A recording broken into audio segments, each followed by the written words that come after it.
Assalamualaikum warahmatullahi wabarakatuh. Bapak, Ibu, peserta Sekolah Bahasa Arab ULC Institute yang berbahagia. Sekarang kita masuk ke sesi yang kedua. Setelah sebelumnya kita membahas tentang persamaan istilah dasar antara bahasa Arab dengan bahasa Indonesia. Dan juga kita sudah membahas pembagian kalam kepada jumlah ismiyah dan jumlah fi'liyah. Nah, sekarang kita akan melanjutkan bahasan kepada pembahagian kalimah. Nah, kalimah sebagaimana yang sudah kita bahas sama dengan istilah kata dalam bahasa Indonesia.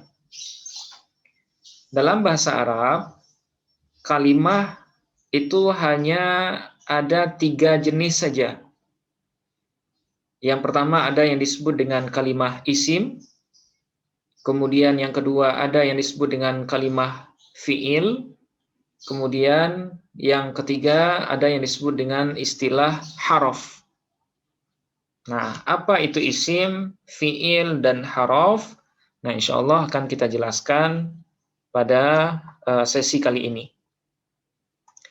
Isim adalah kata yang menunjukkan makna benda atau nama dan tidak dikait dengan keterangan waktu, baik sekarang, dahulu, ataupun yang akan datang. Nah, itu yang disebut dengan isim. Dia menunjukkan makna benda atau nama, tapi tidak bisa dikaitkan dengan keterangan waktu apapun. Artinya dia kosong dari keterangan waktu. Nah, misalnya kata Muhammadun. Nah, dia adalah isim, ya, karena dia nama orang. Begitu juga dengan lafaz al-baitu, ya, yang bermakna rumah. Ini juga isim karena dia mengandung makna benda, ya. Begitu juga dengan lafaz al-ardu yang bermakna bumi. Nah, dia juga terkategori sebagai kalimah isim. Nah, kemudian yang kedua, ada kalimah fi'il, atau yang disebut juga dengan kata kerja. Nah, apa itu fi'il? Kata yang menunjukkan makna perbuatan, serta dikait oleh keterangan waktu, baik yang sudah lewat, sedang berlangsung, ataupun yang akan datang.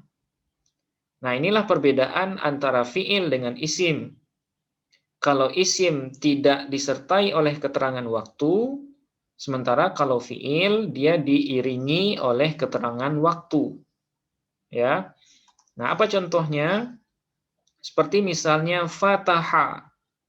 Nah, yang bermakna telah membuka. Nah, jadi fataha ini nanti disebut dengan istilah fi'il madhi, ya. Nah, kata kerja bentuk lampau. Nah, sehingga menerjemahnya itu dengan memunculkan makna telah membuka. Kemudian yaftahu. Nah, ini nanti disebut juga dengan fi'il mudhari', ya. Nah, maknanya adalah sedang atau akan membuka. Nah, jadi fi'il mudhari' dia bermakna sedang atau akan, ya. Nah, kemudian iftah. Nah, nanti disebut dengan fi'il amar, kata kerja perintah. Nah, dia bermakna bukalah. Nah, iftah. Nah, ketiganya ini berkelas kata fi'il, ya, kata kerja. Fataha untuk masa lampau, yaftahu untuk masa sekarang atau akan datang, kemudian iftah ini untuk perintah pada masa yang akan datang. Nah, kemudian yang ketiga, ada kalimah haraf, atau yang disebut juga dengan kata penghubung dalam bahasa Indonesia. Nah, apa itu haraf?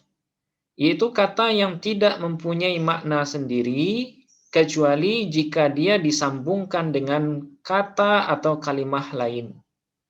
Nah, itu yang disebut dengan haraf. Dia tidak mengandung makna sendiri, kecuali jika dia bergabung dengan kalimah lain, mungkin dengan isim atau dengan fiil. Nah, contoh misalnya kalimat fi, ya, yang bermakna di.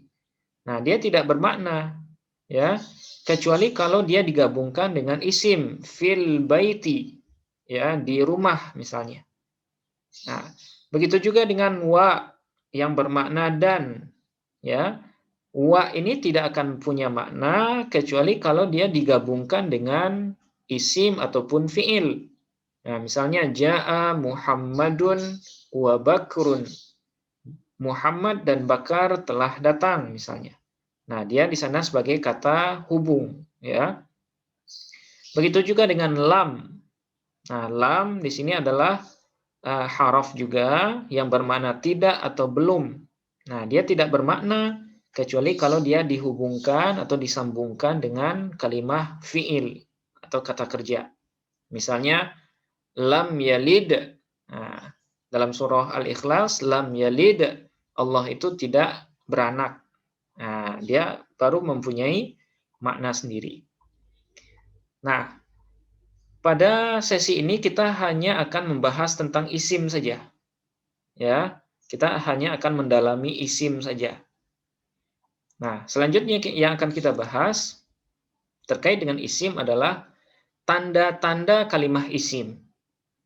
Nah, isim atau yang disebut juga dengan kata benda, ketika kita menemukannya dalam bentuk kalimat Arab, nah, kita bisa mengenalinya dengan beberapa tanda-tanda berikut.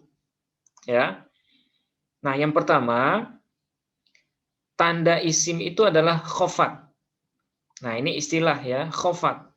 Nah, apa itu khofat? Yaitu kondisi kata yang berbaris bawah. Nah, jadi kalau Bapak Ibu menemukan ada teks Arab atau kata dalam bahasa Arab berbaris bawah, maka bisa dipastikan bahwa kata tersebut tergolong sebagai isim atau kata benda. Nah, misalnya fil baiti. Nah, al-baiti di sini adalah isim. Kenapa? Karena dia berbaris bawah atau khofat. Oke. Nah, ini tanda isim yang pertama. Kemudian yang kedua, isim juga bisa ditandai dengan bertanwin. Ya. Kondisi kata yang berbaris ganda. Nah, fathatain, kasrotain, ataupun dhammatain ya. Nah, jadi kalau kita bertemu dengan kalimah yang bertanwin, nah misalnya seperti Muhammadun naimun, ya, Muhammad tidur misalnya. Nah, lafaz Muhammadun ini adalah isim, ya, kalimah isim. Kenapa? Karena dia bertanwin. Nah, begitu juga dengan naimun. Nah, naimun juga berkelas kata sebagai isim. Nah, ini yang kedua. Kemudian yang ketiga, beralif lam. Ya. Jadi isim itu bisa dikenal dengan adanya alif lam di awalnya. Nah, misal pada kalimat al-masjidu kabirun. Ya, al-masjidu kabirun. Masjid itu besar. Nah, kalimat al-masjidu di sini adalah isim, ya, atau kata benda. Nah, kenapa dia isim? Karena di awalnya ada alif lam. Ya, karena di awalnya ada alif lam. Nah, karena dia isim di awal berarti posisinya adalah sebagai mubtada. Nah, ini nyambung dengan pembahasan kita di sesi yang pertama. Kemudian kabirun juga isim, tanda isimnya adalah tanwin. Nah, posisinya di sini adalah sebagai khobar dari al-masjidu. Oke. Kemudian yang keempat, ya, isim itu bisa juga ditandai dengan didahului oleh huruf jar, ya, atau disebut juga dengan huruf khofat. Nah, apa itu huruf jar? Yaitu huruf-huruf yang berfungsi menjarkan atau mengkasrahkan kata benda atau isim setelahnya. Nah, itu disebut dengan huruf jar. Nah, huruf jar ini jumlahnya ada 20 huruf. Ya, ada 20.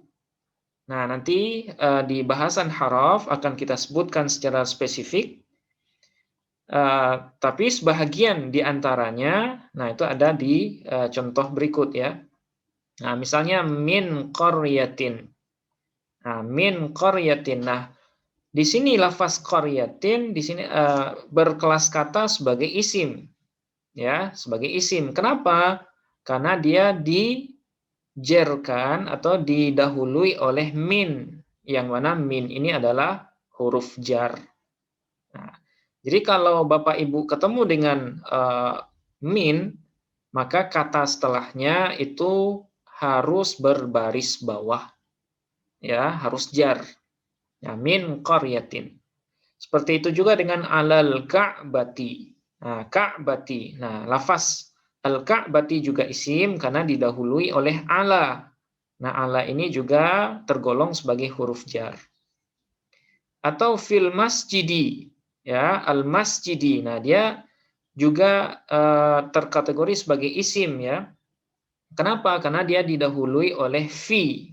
Nah, yang mana fi ini adalah salah satu dari huruf jar juga. Nah, kemudian lil fuqara'i, ya, lil fuqara'i. Nah, ini fuqara juga berkelas kata sebagai isim, ya, karena dia didahului oleh huruf jar. Nah, selain itu, al-fuqara atau fuqara, tanda isimnya adalah khafat, ya, karena dia berbaris bawah. Nah, kemudian beralif lam juga. Nah, lil fuqara fil masjidi. Nah, jadi tanda isim itu boleh lebih dari satu dalam satu kalimat. Ya, tidak mesti satu kalimat punya satu tanda isim. Boleh lebih, boleh dua, dan boleh juga tiga. Nah, kemudian yang selanjutnya, ya, isim itu juga bisa didahului oleh huruf qasam. Nah, apa itu huruf qasam? Yaitu huruf-huruf yang digunakan untuk bersumpah. Nah, maknanya adalah demi ya. Dan juga berfungsi menjarkan kata benda setelahnya. Nah, itu yang disebut dengan huruf qasam. Nah, jadi kalau ada huruf qasam yang bermakna sumpah, maka kata setelahnya pasti terkategori sebagai isim. Dan dia harus berbaris bawah. Nah, itu ketentuannya. Nah, huruf qasam ini semuanya ada 3 ya. Nah, di sini kita sebutkan ada 3, ada waw, ada ta, kemudian ada ba. Yang ketiga-tiganya bermakna demi, ya. Wallahi, demi Allah. Tallahi, billahi. Nah, semuanya adalah bermakna demi Allah. Nah, Allah adalah isim karena didahului oleh huruf qasam. Nah, dalam Al-Quran, contoh-contoh qasam seperti ini juga sangat banyak. Misalnya wal fajri, kemudian wattini, wasyamsi, wal qamari, dan lain sebagainya. Nah, kemudian yang keenam, isim juga bisa didahului oleh huruf nida. Ya, huruf nida. Nah, apa itu huruf nida? Huruf yang digunakan untuk memanggil seseorang, ya, dan mengandung makna wahai. Nah, itu disebut dengan huruf nida. Jadi kalau seandainya kita ketemu dengan huruf nida, maka kata setelahnya itu berjenis kata sebagai isim, ya. Karena tidak mungkin yang kita panggil itu perbuatan, ya, atau fiil. Begitu juga haraf, tidak mungkin kita memanggil kata penghubung. Yang kita panggil itu pasti isim. Nah, huruf nida semuanya ada 7 ya. Nah, ini juga akan kita sebutkan secara lengkap di bahasan haraf nanti insya Allah. Nah, apa contohnya huruf nida ini dalam kalimat? Ya Muhammadu, ya, atau ya Adamu. Nah, Muhammad dan lafaz Adam di sini adalah isim Kenapa? Karena dia didahului oleh ya. Nah, ya ini adalah salah satu dari huruf nida. Nah, begitu juga dengan Rasulullahi, ya abdallahi. Nah, lafaz Rasulullah ini juga isim karena diawali oleh ya huruf nida. Begitu juga dengan lafaz Abdullah. Nah, perlu digarisbawahi di sini, kalau kata sesudah ya nida ini hanya satu kata, seperti Muhammad atau Adam, nah harkatnya itu selalu dhammah tanpa tanwin. Nah, seperti ini, ya Muhammadu, ya Adamu. Sementara kalau sesudahnya ada dua kata atau kata majmuk, seperti Rasulullah atau Abdullah, maka kata yang pertama kita baca fathah, kemudian kata yang kedua harus kita baca kasroh. Nah, itu aturan untuk kata yang terletak sesudah huruf nida. Ya Rasulullah, ya Abdullah, ya Nabiyallah, dan lain sebagainya. Nah, ini tanda isim yang keenam. Kemudian yang selanjutnya, tanda isim yang ketujuh adalah idhofah. Ya, idhofah. Atau yang disebut juga dengan kata majmuk. Nah, apa itu idhofah? Yaitu gabungan dari dua kata yang mengandung makna satu. Nah, jadi kalau seandainya ada dua kata yang mengandung makna satu, maka kata yang pertamanya nanti disebut dengan mudhof, dan kata yang keduanya disebut dengan mudhofun ilaih. Nah, dan keduanya, ya, kedua kata itu yang disebut dengan idhofah itu, nah dia berjenis kata sebagai isim. Nah, misal dalam dalam kalimat Abdullahi maridun. Ya, Abdullahi maridun. Abdullah sakit. Nah, yang idhofah pada kalimat ini adalah lafaz Abdullahi. Ya, Abdullah ini adalah nama orang yang kebetulan berbentuk idhofah.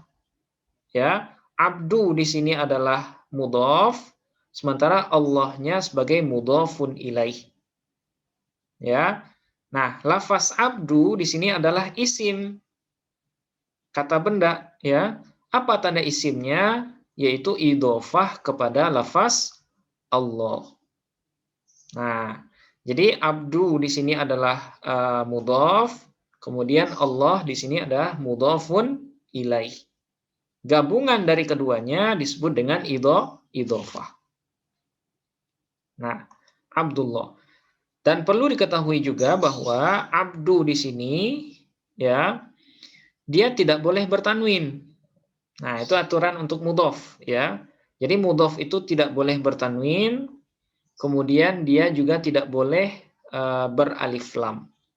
Nah, itu makanya di sini Abdullah, abdunya tidak bertanwin dan juga tidak beralif lam. Begitu juga dengan baitu Muhammadin kabirun. Ya, rumah Muhammad besar. Nah, baitu di sini dia adalah sebagai mudhof. Ya. Sementara Muhammadin sebagai mudhofun ilaih. Nah, sehingga baitu jenis katanya adalah isim, tanda isimnya adalah idhofah kepada lafaz Muhammadin. Nah, seperti itu ya. Begitu juga dengan Kitabu Bakrin Dha'i'un. Ya, buku si Bakar hilang. Nah, Kitabu Bakrin di sini juga mudhof dan mudhofun ilaih. Ya, kitabu sebagai isim, tanda isimnya adalah idhofah. Nah, seperti itu. Jadi ini tanda isim yang ketujuh. Nah, kemudian yang terakhir, tanda isim yang kedelapan adalah isnad ilaih, ya, atau pokok kalimat. Nah, apa itu isnad ilaih? Yaitu kondisi kata yang berposisi sebagai pokok kalimat. Nah, jadi setiap kata yang menjadi pokok kalimat atau sebagai subjek, ya, pokok kalimat itu adalah subjek. Nah, misalnya sebagai mubtada pada jumlah ismiyah atau sebagai fa'il pada jumlah fi'liyah, maka bisa dipastikan kata itu berjenis kata sebagai isim. Nah, atau dalam kata lain, setiap kata yang berposisi sebagai mubtada dan fa'il, nah itu pasti isim, apapun bentuknya.